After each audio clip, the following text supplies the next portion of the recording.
تو اللہ نے ہمارے اوپر کرم کیا، ہمیں اللہ نے ایمان بن مانگے دیا۔ ایمان کے بعد جو سب سے بڑی دولت اللہ نے رکھی وہ نماز، جس کو میرے نبی نے دنیا سے جاتے ہوئے کہا تھا الصلاۃ الصلاۃ الصلاۃ۔ دین کتنا ہے؟ ایک بات ہے کہ میری امت نماز نہ چھوڑنا، نماز نہ چھوڑنا، نماز نہ چھوڑنا۔ اور دوسرا سارا دین دو حصے ہیں، حقوق اللہ، حقوق العباد۔ حقوق اللہ میں نماز سب سے اعلیٰ ہے تو فرمایا نماز نہ چھوڑنا، اور حقوق العباد میں اللہ کے غریب بندے زیادہ مستحق ہیں تو فرمایا میری امت کے غریبوں پر، میری امت کے غلام نوکروں پر سختی نہ کرنا، نرمی کا معاملہ رکھنا۔ تو ایمان کے بعد ایک نماز قابو میں آ جائے، نماز نہ چھوٹ۔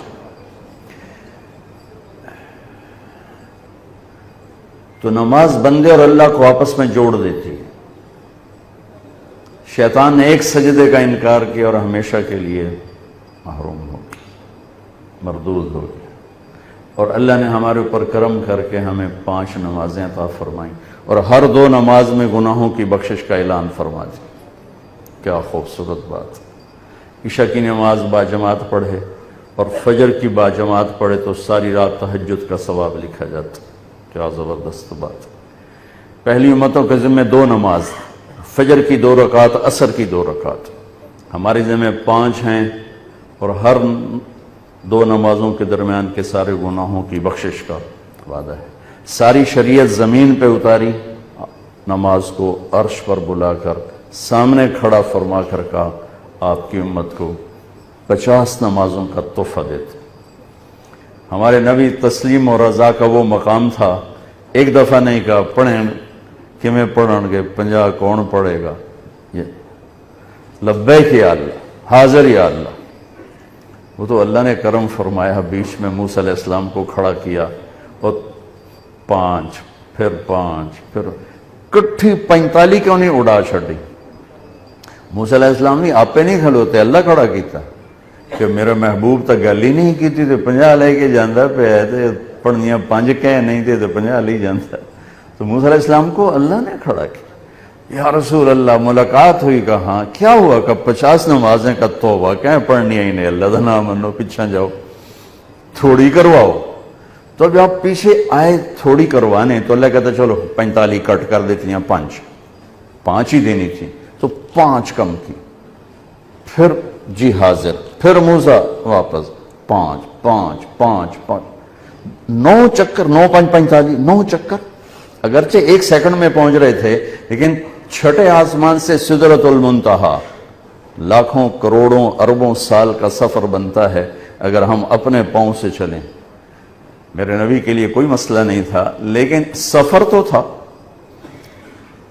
اور جب 5 رہ گئے تو موسیٰ علیہ السلام نے پھر عرض کی، یا رسول اللہ ایک باری ہور جاؤ تو فرمایا 5 کٹ دیاں پہیاں، یہ 5 بھی اٹھ گیا تو میری امت دے پلے کی رہ گیا۔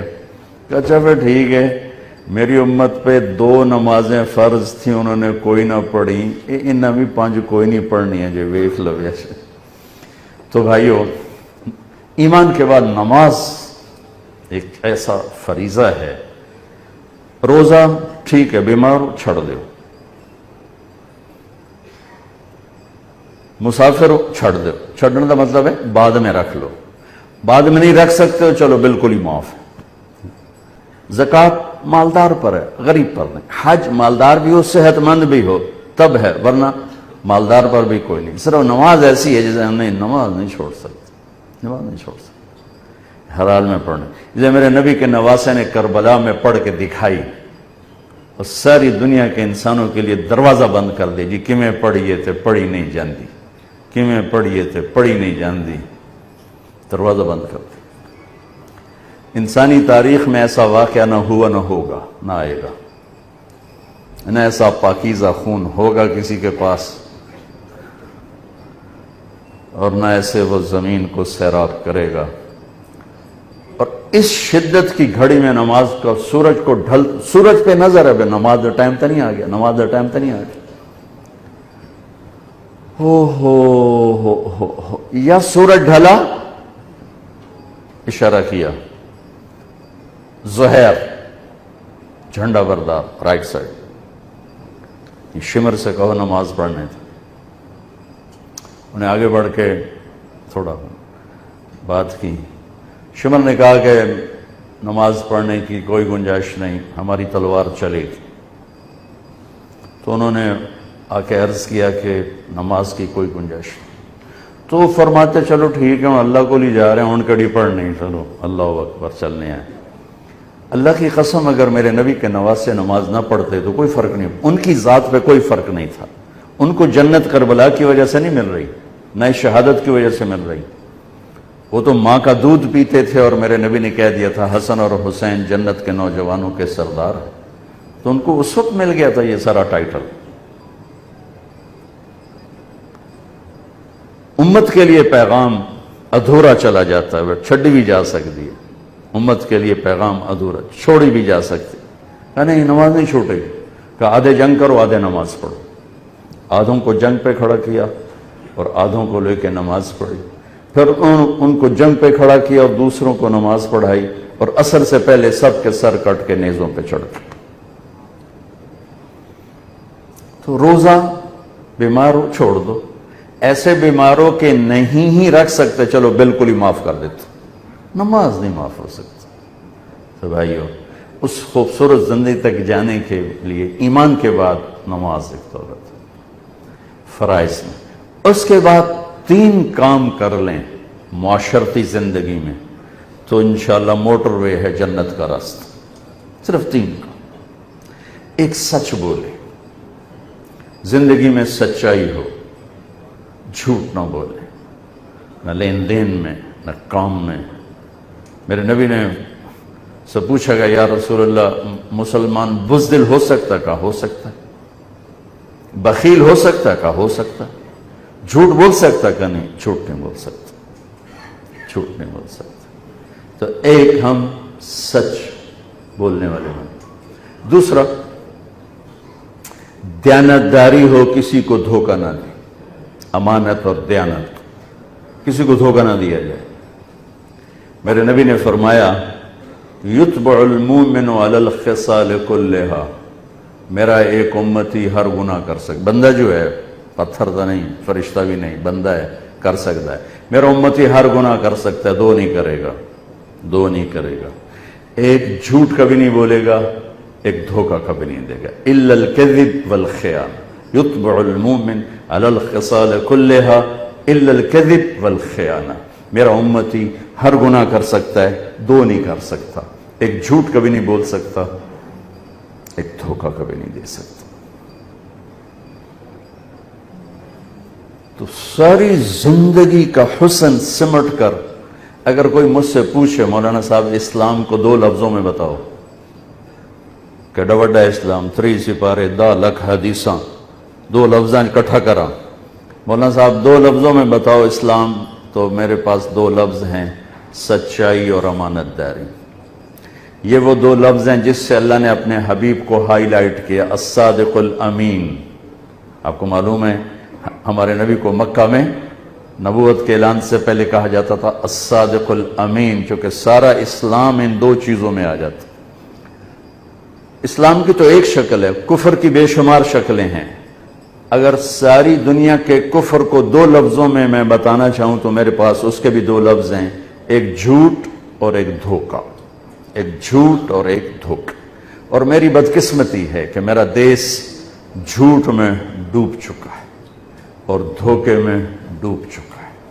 سچے کو ڈھونڈنے نکلو تو بال سفید ہو جائیں گے، شاید ہی کوئی سچا ملے. اکھیاں تھک تھک کے گر جائیں گی، شاید ہی کوئی دیانتدار ملے. فیصل آباد کا بازار ہو یا کراچی سے لے کر سکردو تک کا بازار ہو، جھوٹ کے سوا کچھ نظر نہیں آتا، دھوکے کے سوا کچھ نظر نہیں آتا. میرے نبی وضو فرما رہے تھے، وضو تو صحابہ وضو کا پانی نیچے سے لے رہے تھے. کوئی پی رہا ہے، کوئی منہ پہ مل رہا ہے. تو آپ نے فرمایا ایسا کیوں کر رہے ہو؟ ما یحملکم علی ھذا، یہ ایسا کیوں کر رہے ہو؟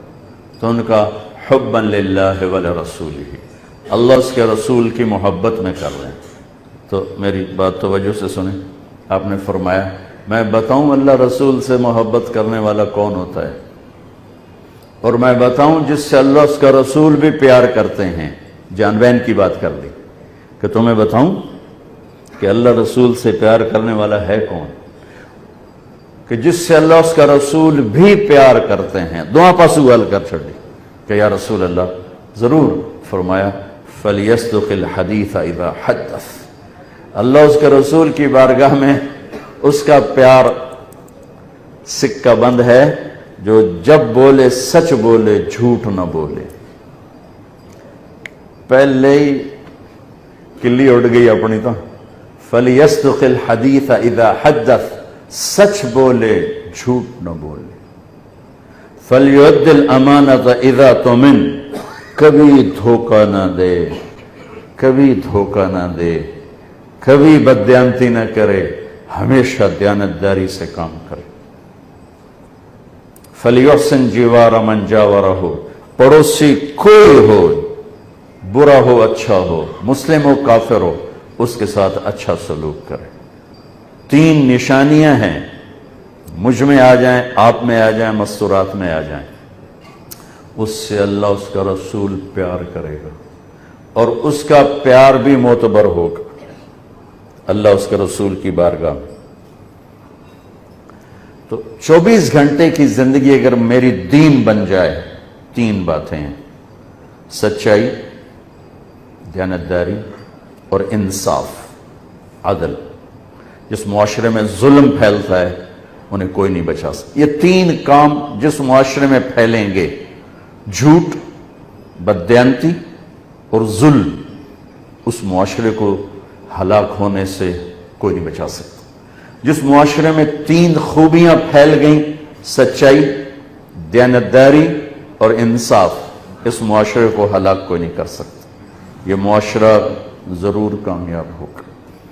اگر غیر مسلم ہے تو دنیا میں عزت سے رہے گا، اور آخرت میں تو ایمان پر ہی فیصلہ ہے. اور اگر مسلمان ہے تو دنیا میں بھی عزت پائے گا، آخرت میں بھی عزت پائے گا. اور اگر جھوٹ ہو، ظلم ہو، بددیانتی ہو، تو یہ معاشرے میں، اس معاشرے میں رہنے والا مسلم ہو یا کافر ہو، وہ ذلیل ہو جائے گا، خوار ہو جائے گا، اس کے لیے عزت نہیں. تو میرے بھائیوں، اللہ تعالیٰ میرے دیش کو، مجھے سب سے پہلے ہمیں اپنی ذات سے تبدیلی کو شروع کرنا چاہیے کہ اللہ، میرے اور اللہ کے درمیان تھوڑا سا وقت اللہ نے مانگا ہے. 5 نمازوں کے لیے کتنا وقت چاہیے؟ جی پڑھی نہیں دیں، کتنا وقت چاہیے؟ لیکن بندوں کے ساتھ معاملے کے لیے 24 گھنٹے کا وقت چاہیے. ہمیشہ سچ بولو، ہمیشہ دیانتداری کا معاملہ کرو، ہمیشہ انصاف کا دامن ہاتھ سے نہ چھوڑو. چاہے خوشی میں ہو، چاہے غصے میں ہو، چاہے ناراضگی میں ہو، چاہے کسی سے رنجش ہے، نہ سچائی کا دامن چھوٹے، نہ دیانتداری کا دامن چھوٹے، نہ انصاف کا دامن چھوٹے.